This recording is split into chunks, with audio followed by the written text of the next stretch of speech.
YouTube, what is good? My name is Mangubat. In this video, I'm going to tell you step by step how to buy a house with no money down. My buddy Justin, my friend and client, literally just did it, and I have implemented this strategy to accumulate over $2 million worth of real estate here in Philadelphia using this strategy. What's up, YouTube? So before I make this video, please like and subscribe to this channel. I'm going to tell you how to buy your first property with no money down. So the reason why this works so well in Philadelphia is for two things. Number one, you have the 10-year tax abatement. So on a $450,000 house, the tax millage rate is about, multiply that by 1.4%, which is about $6,300 a year, or that should be, which is $525 a month.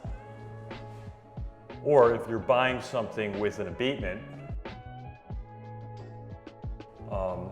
so you have the same valuation rate, but you're only paying taxes on the land, which should be about, the land valuation will be about $80,000 times the 1.4%. So that is $1,120 a year. Well, let's just say it's $100 a month. The reason why this works so well is that difference of $425 a month. That's about $100,000 in purchase power. So just by getting the tax abatement, you're buying a $450,000 house, you'd have the same monthly payment as a $350,000 house with no tax abatement. The second reason why it works is, number two, is record low interest rates. These are historic low interest rates. Right now, they're hovering around 3%, which means 3% interest rates are like, if you are buying, let's say, a $450,000 house, your cost per $100,000, so for every $100,000 that a home buyer borrows, you're probably paying around $425 a month. So if someone's looking to finance $450,000, so you're gonna be 425. You're borrowing 425. Your monthly payment will be $425 per 100,000 times 4.5. But you want to borrow as much as possible because the interest rates are so low. So on a $450,000 house, your principal and interest should be about $19.12.50. Principal and interest. So these are the fundamentals as to why no money down makes sense here in Philadelphia. Let me get into a little bit more specifics. So let's talk about the monthly cash flow.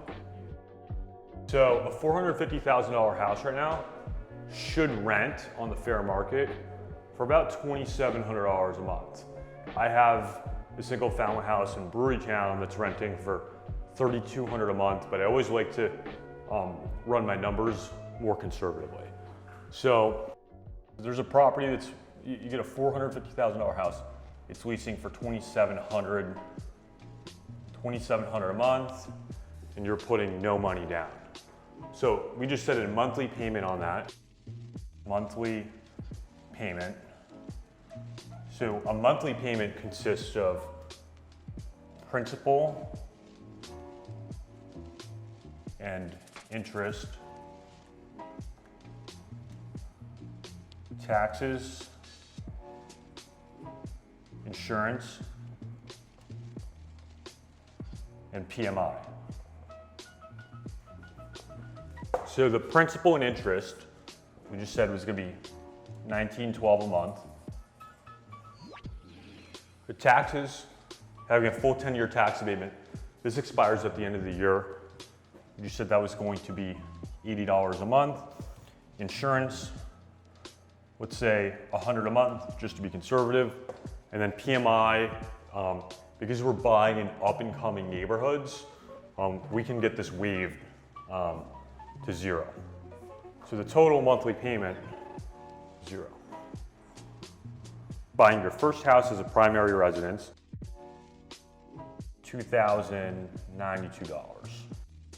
So after living in this house for a year, whether you want to get roommates or not, after you're leasing it out, let's just say this is $2,100, $2,700, you should have $600 a month of cash flow, or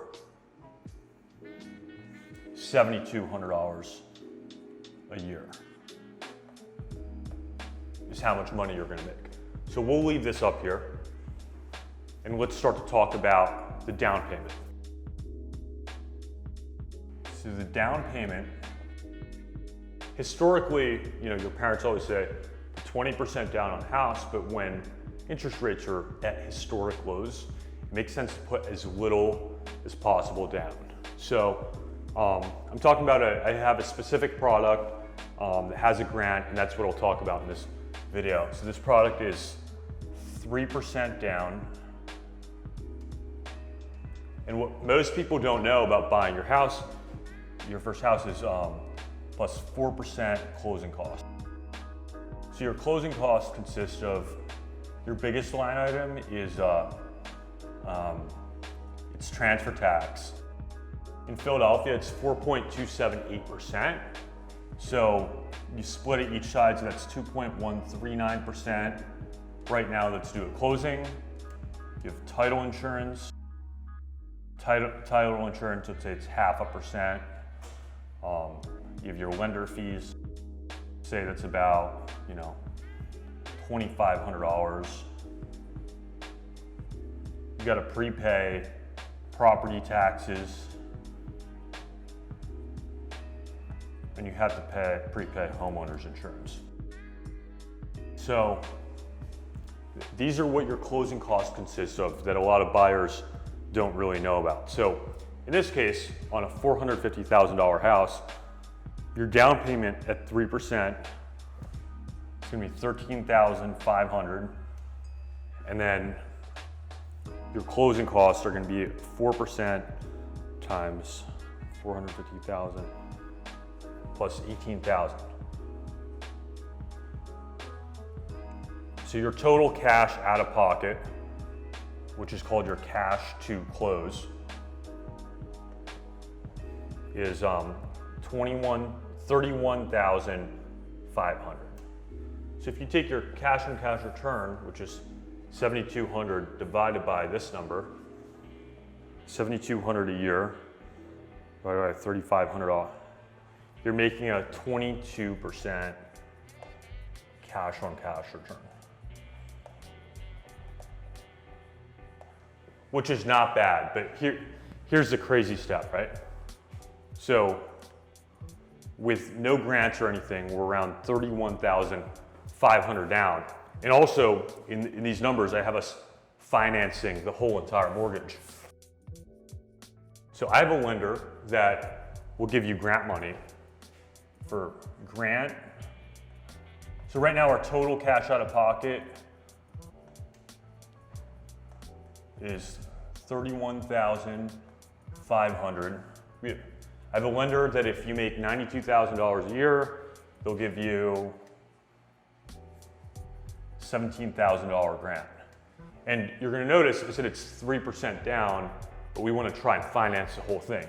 For a conventional loan, we can get a seller assist for 3% of the purchase price, which is gonna be $13,500. So if you add this up, the grant money plus the seller assist, you're at, you know, $30,500. So your only cash out of pocket is going to be $1,000. $1,000. So if you take your cash on cash return, which is $7,200 a year, and divide it by, you know, $1,000, I mean, it's a 720% return, which is insane. And so you take a look at this house where it's worth $450,000, you know, in 15 years, this house should be worth at least $500,000 to be conservative, and your rent should appreciate by, let's say, just like 2% a year. And you're adding, you know, $500,000 to your net worth in 15 to 30 years. If you choose to accelerate the debt, and you're only putting out of pocket, you're only putting down your cash out of pocket is $1,000, and you just took more time to do your ground. So I'd say that is a no-brainer. $1,000 down to go buy a $450,000 asset. So like and subscribe, and let me know if you have any questions.